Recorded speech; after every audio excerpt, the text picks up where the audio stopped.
اپنے وقار کو بھی مجروح نہیں ہونے دینا چاہیے. جو اقدار عالیہ ہیں، اچھے اخلاق ہیں، ان سے بھی ہٹ کر کے کہ مال کی محبت اتنی ہو جائے کہ تم اخلاقیات کی قربانی دے دو، مال کی محبت ہو جائے کہ تم اقدار کی قربانی دے دو. کماتے تو تم حلال ہو لیکن تم اقدار کو ضائع کر رہے ہو، تم اخلاقیات کی قربانی دے رہے ہو، تم چھچھورے بن گئے ہو. تو یہ بھی طریقہ کار ہمارے دین نے جو ہے وہ اس سے بھی منع کیا ہے کہ تم اپنی حفاظت کرو، اپنی آبرو کو لٹنے نہ دو اور اقدار کی قربانی کبھی نہ دینا. ایک صحابی گھوڑا خریدنے گیا کسی سے، تو اس نے اس کی قیمت پوچھی تو اس نے کہا کہ اس کی قیمت اتنی ہے، 500 روپے اس نے فرض کرو بتائے. تو کہا کہ یہ گھوڑا تو جس نسل سے ہے اور جو اس کی صورتحال ہے یہ تو اتنا سستا نہیں لگتا.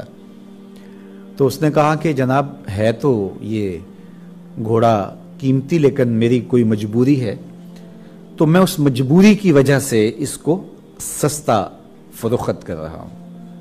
تو صحابی نے کہا نہیں، جو اس کی قیمت ہے میں اس قیمت کے مطابق تم سے لوں گا، کہ ہمارے آقا و مولا نے ہمیں مال خریدنے کا کہا ہے، لوگوں کی مجبوریاں خریدنے کا نہیں کہا. اور آج ہمارے کاروبار میں کیا چلتا ہے کہ یہ پلاٹ ہے، اس کی قیمت تو 50 لاکھ روپے ہے لیکن اس نے بیٹیوں کی شادی کرنی ہے، اس کی مجبوری ہے، تو وہ 40 لاکھ میں بیچ رہے ہیں. اس کی کوئی اور مجبوری ہے، وہ قرض تلے پھنس گیا ہے، دب گیا قرض تلے، اس لیے یہ 40 لاکھ روپے کا بیچ رہا ہے. تو وہ بھی کہ اچھا وہ مجبور ہے تو ٹھیک ہے ابھی میرے نام کر دو. تو بیچنے والا بھی اس کی مجبوری بتا رہا ہے اور فخر سے بتا رہا ہے، اور جو خریدنے والا ہے وہ بھی اس مجبوری پر کہتا ہے بس دیر نہ کرو، ڈن میری طرف سے. مجبوری کیا ہے؟ اس کی بیٹیاں جوان ہیں اور اس کے پاس ایک ہی پلاٹ ہے اور اس نے یہ بیچ کر کے بیٹیوں کی شادی کرنی ہے. اور جو مجبوری خرید رہا ہے اور مجبوریوں کی سودے بازی کروا رہا ہے وہ ارب پتی ہے، کروڑ پتی ہے. تو اس کو برا بھی نہیں سمجھا جاتا، اور اس کو ہمارے معاشرے کے اندر تو کھلے بندوں کہا جاتا ہے. یہ ایک طریقہ ہے، ایک فن قرار پایا ہے مال بیچنے کا، جبکہ اقدار کی بھی قربانی نہ دو اور اخلاقیات بھی کی قربانی بھی نہ دو. تو اچھے ذریعے سے، خوبصورت انداز سے، ہمارے دین نے ہمیں دوسرے پر بولی دینے سے منع کیا گیا. تو شانوں کا مالک ہے لیکن سہل عطا کر. بہت زیادہ پیچیدگیاں بعض کاموں میں ہوتی ہیں. بندے کے لیے خوش قسمتی یہ ہے کہ اس کا کاروبار اس کے گھر کے قریب ہو، آسان طریقہ ہو حصول رزق کا. تو اللہ جل شانہ سے رزق حلال طلب کریں. حرام مال جب ہاتھ میں آتا ہے تو سکون اس کے ساتھ ہی رخصت ہو جاتا ہے. یہ دونوں چیزیں ایک گھر میں نہیں رہ سکتی. سکون رہے گا یا حرام مال رہے گا. اگر حرام مال آ گیا تو سکون ساتھ ہی روانہ ہو جائے گا، اللہ کی رحمتیں بھی رخصت ہو جائیں گی. حرام مال سے پلا ہوا جسم اور حرام لباس پہن کر کے دعا مانگنے والا شخص تہجد کے مصلے پہ دعا مانگے یا صحن حرم میں مانگے، اس کی دعا قبول نہیں ہوتی. یہ میرے کوئی جذباتی لفظ نہیں ہیں، یہ اللہ کے محبوب علیہ السلام کا فرمان ہے. حضور نے ایک طویل حدیث کے اندر ذکر کرتے ہوئے آخر میں فرمایا اور ذکر کیا ایک شخص کا جو لمبا سفر کاٹ کے آیا ہے اور سفر کی صعوبت کی وجہ سے اور لمبے سفر کی وجہ سے اس کے بال گرد آلود ہیں اور بکھرے ہوئے بال، پراگندہ صورت. یہ مد و یدیہ، ہاتھوں کو لمبا کر کے کعبۃ اللہ کے سامنے کھڑا ہو کے دعا مانگ رہا ہے. حرم کا صحن، مسافر کعبۃ اللہ دعا کے لیے پھیلائے ہوئے ہیں، یا رب یا رب یہ پکار رہا ہے. لیکن وَمَطْعَمُهُ حَرَامٌ وَمَشْرَبُهُ حَرَامٌ وَغُذِّيَ بِالْحَرَامِ فَأَنَّىٰ يُسْتَجَابُ لَهُ. حضور نے ارشاد فرمایا اس کا کھانا حرام کا ہے، اس کا پینا حرام کا ہے، جو اس نے لباس پہنا ہے وہ حرام کا ہے، اس کو جو غذا دی گئی ہے جس سے وہ پلا بڑا ہے وہ حرام کا ہے. میرے حضور کہتے ہیں صحن حرم میں تو کھڑا ہے، ہاتھ تو لمبے لمبے کر کے دعا مانگ رہا ہے، گرد آلود بال ہیں اس کے، بکھری ہوئی صورتحال ہے، اس پہ ترس آئے کیوں نہ آئے. لیکن کہا چونکہ حرام کا رزق کھائے ہوئے ہے کعبے میں بھی محروم رہے گا، اس کی دعا قبول نہیں ہوگی.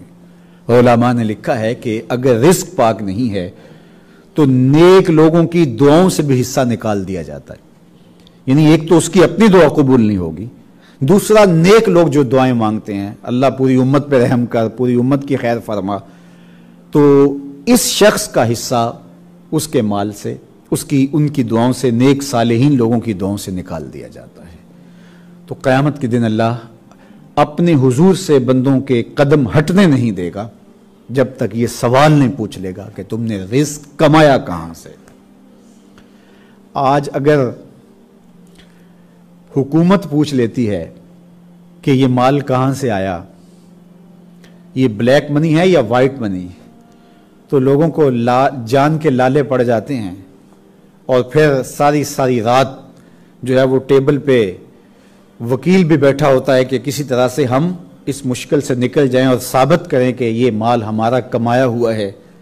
یار حکومت پوچھ لے تو راتوں کی نیند اڑ جاتی ہے جب رب نے پوچھ لیا، اور وہ پوچھے گا، قدم ہٹنے نہیں دے گا.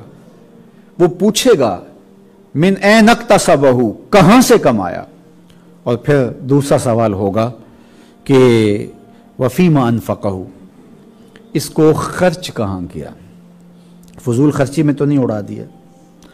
ہمارے مالک نے تو ہمیں جو مال ہے اس کو بے وقوف لوگوں کے ہاتھوں میں دینے سے منع کیا ہے. بچے ہیں جو مال کے مصرف کو نہیں جانتے، اس طرح گھر کی وہ خواتین جو مال کے مصرف کو اچھی طرح نہیں سمجھتی اور فضول خرچی کرتی ہیں، تو شوہر کی ذمہ داری ہے کہ وہ اخراجات کنٹرول کرے. یہ اس آیت کریمہ کی شرح کے اندر علماء نے لکھا کہ بے وقوفوں کو مال نہ دو، چونکہ وہ اگر غلط جگہ پہ خرچ کریں گے جہاں خرچ نہیں کرنا چاہیے تھا تو اس کا حساب آپ کو دینا پڑے گا. تو مال کو خود بھی ایسی جگہ پہ خرچ نہ کریں اور مال کا امین ان کو نہ بنائیں جو ایسی جگہ پہ خرچ کریں جو اس کا مصرف نہیں ہے. تو جو مال فضول خرچی میں اڑا دے تو اس سے بھی پوچھا جائے گا، اور جو حرام میں لگائے، سراسر حرام میں لگائے، اس مال سے عیش و عشرت کرے، اس مال سے رشوت دے کے کسی کا حق چھینے، اس مال سے کسی پر ظلم کروائے، کسی پر زیادتی کروائے، تو کیا اس کو حساب نہیں دینا پڑے گا؟ تو ایک ایک پائی کا حساب دینا پڑے گا، ایک ایک پیسے کا حساب دینا پڑے گا. تو مال کے بارے میں یہ دو سوال کیے جائیں گے، کمایا کیسے اور خرچ کیسے کیا. اور چوتھا سوال جو قیامت کے دن ہر بندے سے پوچھا جائے گا اور اس کے جواب دیے بغیر وہ موقف حساب سے ہٹ نہیں سکے گا، وہ یہ ہے وَعَنْ عِلْمِهِ مَاذَا عَمِلَ فِيهِ. اس کے علم کے بارے میں پوچھا جائے گا کہ تو نے علم پر کہاں تک عمل کیا. ضروریات دین کا علم سیکھنا لازم اور واجب ہے، ضروری ہے. تفصیلی علوم سیکھنے تو وہ فرض کفایہ ہیں. محلے میں، بستی میں، علاقے میں ایک آدمی تفصیلی علوم سیکھ لے تو کافی ہوگا، باقیوں کی کفایت ہو جائے گی. لیکن اگر کسی علاقے میں، کسی شہر میں ایک بھی عالم نہ ہو تو سب گناہ گار ہوں گے. لیکن جو ضروریات دین ہیں، حلال کیا ہے، حرام کیا ہے، آپ نماز پڑھتے ہیں اس کے مسائل کیا ہیں، وضو کے مسائل کیا ہیں، آپ کاروبار کرتے ہیں تو کاروبار میں جو ہے وہ حلال حرام کیا ہے، اسی طرح حج کرنے جا رہے ہیں تو حج کے بارے میں آپ کو احکام معلوم ہونے چاہیے، زکوٰۃ کے حوالے سے احکام معلوم ہونے چاہیے، روزے کے بارے میں، روزے کے نواقص کیا ہیں، اور روزہ جو ہے وہ اس کا وقت کیا ہونا چاہیے اور اس کا اختتامی وقت کیا ہونا چاہیے. یہ ساری وہ چیزیں ہیں کہ جو ہمیں جاننی چاہیے. اور اس کے علاوہ بہت ساری چیزیں ہیں جو ہماری زندگی کے اندر شامل ہیں اور اس کے بغیر ہمارا گزارا نہیں ہے. تو بہت سارے لوگ ہیں کہ وہ بہت ساری چیزیں جانتے تو ہوتے ہیں لیکن ان کا عمل اس کے بارے میں نہیں ہوتا ہے. ان سے پوچھ لیں کہ یہ چیز حلال ہے یا حرام ہے تو وہ بتائیں گے کہ یہ حلال ہے یا حرام ہے، لیکن ان کا عمل دیکھو تو اس سے مختلف ہوتا ہے. تو قیامت کے دن اللہ جل شانہ پوچھے گا کہ تو نے جو علم پڑھا، جو سیکھا، اس پہ عمل کہاں تک کیا.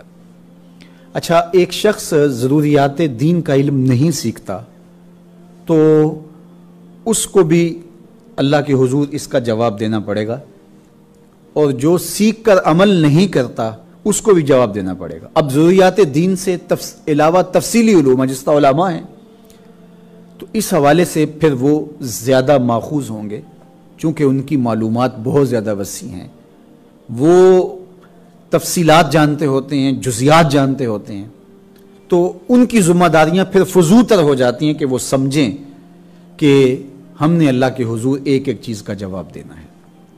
اسی لیے اعلی حضرت عظیم البرکت نے طبقہ علماء کو نصیحت کرتے ہوئے کہا